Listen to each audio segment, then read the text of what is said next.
kita lihat banyak pertengkaran, banyak perselisihan di antara masyarakat.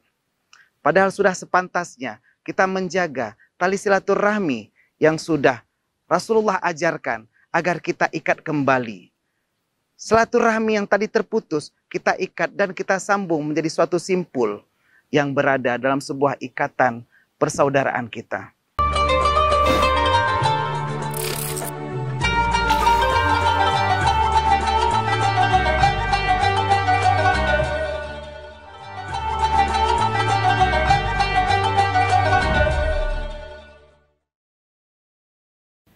Ma'asyiral muslimin, pemirsa Puja TV yang dirahmati Allah. Sudah barang tentu bagi kita selalu bertanya, kapan terjadinya malam Lailatul Qadar? Pada segmen sebelumnya kita sudah menjelaskan tentang bagaimana Rasulullah memerintahkan kita mencari kemuliaan malam Qadar ini dari 10 yang akhir bulan Ramadan. Bulan Ramadan yang awalnya hadir ke tengah kita, telah datang dan juga kita tunggu-tunggu. Kita berpuasa dengan sangat bahagia dan juga sempurna dari tanggal 1, 2 hingga tanggal 20 Ramadan.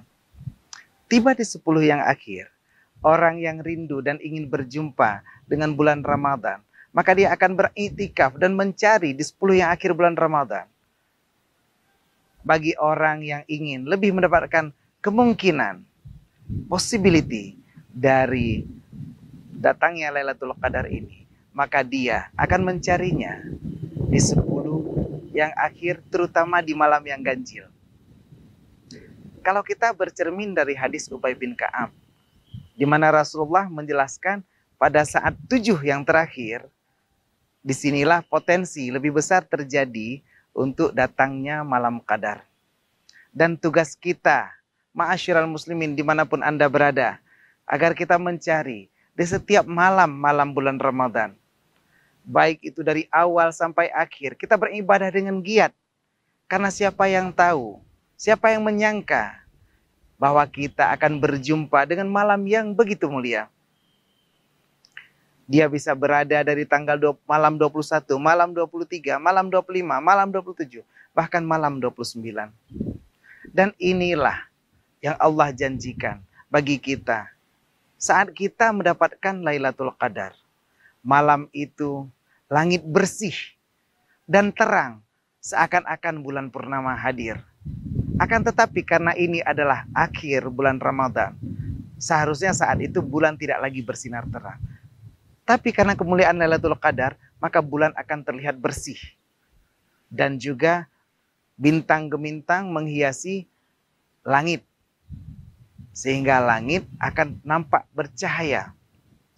Di saat itu malam terasa tenang, nyaman, tidaklah ribut, dan juga tidak banyak binatang yang bersuara di waktu malam.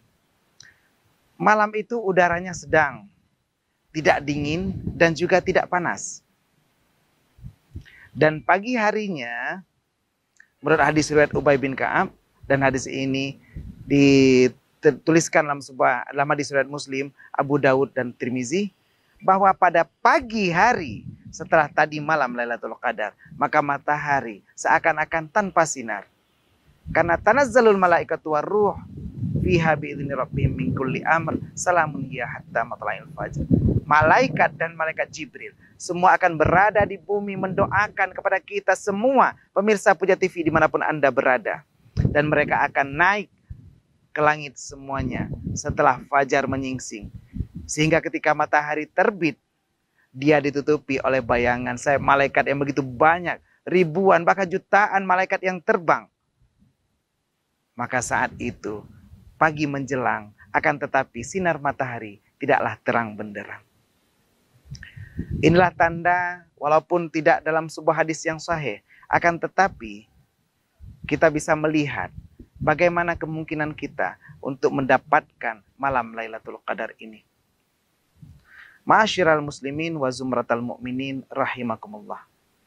Saat Rasulullah mendapatkan malam Lailatul Qadar pertamanya, saat itulah Rasulullah sedang berada di Gua Hira, Malam Lailatul Qadar yang pertama adalah malam diturunkannya Al-Quran. Ketika Jibril turun menjumpai Rasulullah. Saat itu Rasulullah sedang berada di Gua Hira. Lalu Rasulullah ketakutan dengan hadirnya sosok Jibril. Jibril lalu berkata kepada Rasulullah dengan firman Allah yang pertama diturunkan, Iqra, bacalah wahai Muhammad. Saat itu Rasulullah bertanya, ma ana biqari'in. Yang dipahami oleh para ulama dengan dua makna. Bisa jadi Rasulullah berkata bahwa beliau tidak dapat membaca karena beliau adalah Nabiyul Ummi. Akan tetapi ada juga ulama yang meriwayatkan bahwa ma ana biqari'in adalah suatu pedoman, suatu petunjuk bahwa Rasulullah bertanya kepada malaikat Jibril, apa yang hendak aku baca? Dan inilah proses malam Qadar, Lailatul Qadar terjadi pertama kali di muka bumi. Saat Jibril turun membacakan wahyu Iqra, lalu mengulang wahyu tersebut, Iqra bismi rabbikal ladzi khalaq. Bacalah ya Muhammad dengan nama Tuhanmu yang menciptakan dirimu. Khalaqal insana min alaq. Allah menciptakan kita, semua pemirsa Puja TV dimanapun Anda berada, dari segumpal darah. Kita Allah ciptakan bukanlah siapa-siapa. Dan inilah esensi di malam Lailatul Qadar pertama kali. Saat itu kita dinyatakan bahwa semua manusia pada hakikatnya adalah sama. Dalam surat Al-Hujurat pernah jelaskan, ya ayuhan nas, wahai para manusia. Inna khalaqnakum min dzakari wa untha wa ja'alnakum syu'uban wa qabaila lita'arafu. Inna akramakum indallahi atqakum. Kami jadikan engkau dari lelaki dan perempuan. Dan kami jadikan engkau berbangsa-bangsa, bersuku-suku. Agar engkau saling mengenal, saling bergaul, saling bersosialisasi. Dan inilah yang Allah nyatakan, yang Allah ajarkan kepada kita. Agar kita selalu menjaga silaturahmi antara kaum muslimin dan muslimat dimanapun kita berada. Saat ini di malam Lailatul Qadar, sudah barang tentu, bukan hanya hubungan kepada Allah yang harus kita jaga, akan tetapi juga hubungan kepada sesama manusia. Ma'asyiral muslimin, pemirsa Puja TV dimanapun Anda berada. Ketika kita mengharapkan kehadiran Lailatul Qadar di tengah kehidupan kita, sudah sepantasnya lah kita berkaca.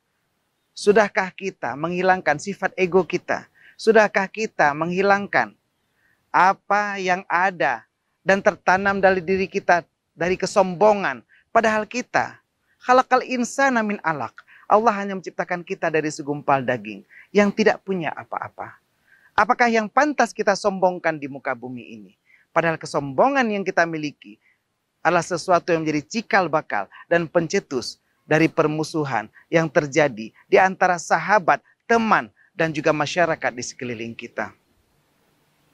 Gunakan kesempatan kita di dalam bulan Ramadan ini agar kita mendapatkan Lailatul Qadar dengan cara menjaga silaturahmi.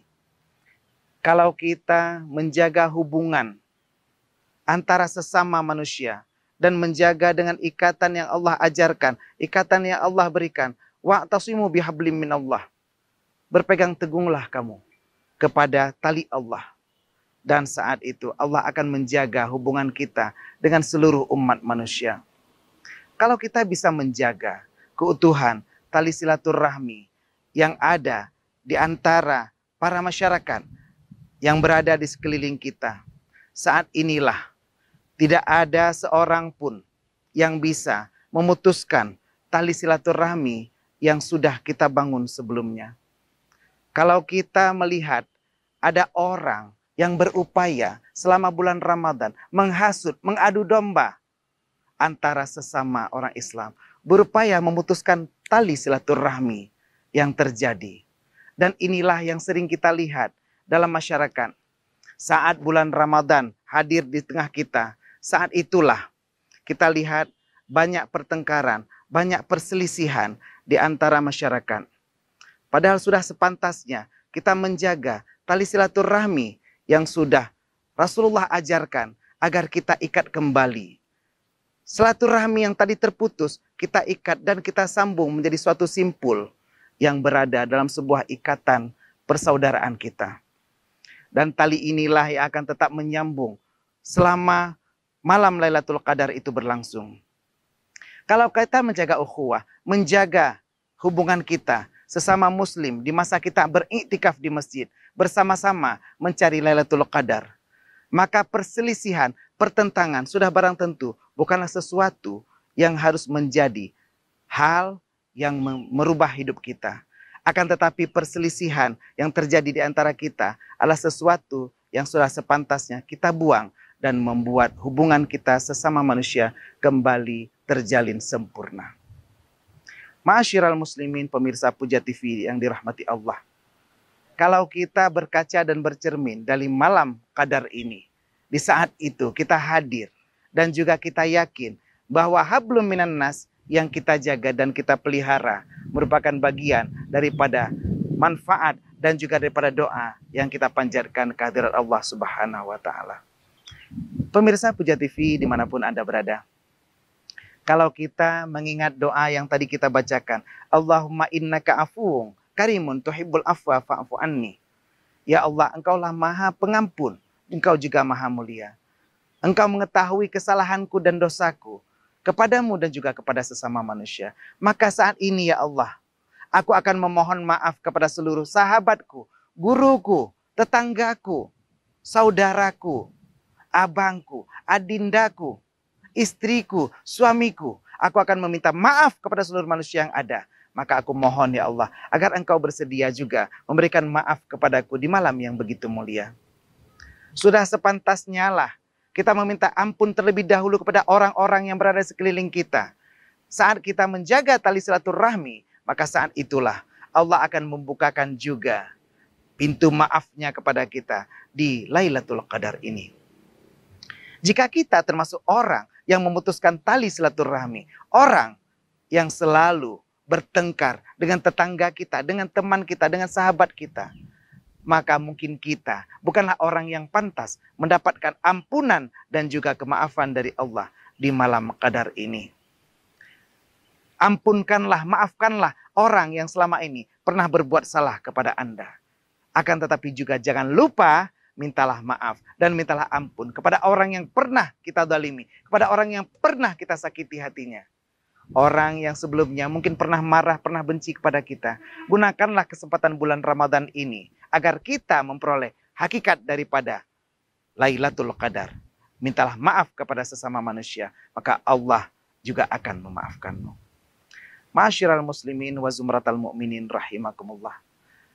Saat kita menggunakan waktu beriktikaf di masjid, maka saat inilah seakan-akan kita juga sedang beruzlah atau berlockdown, menjauhkan diri dari wabah corona, juga dari wabah maksiat, sehingga sudah pantas kita meniru saat Rasulullah menerima malam Lailatul Qadar pertamanya. Saat itulah kita juga menerima kemuliaan dan juga keberkahan dari malam 1000 bulan ini.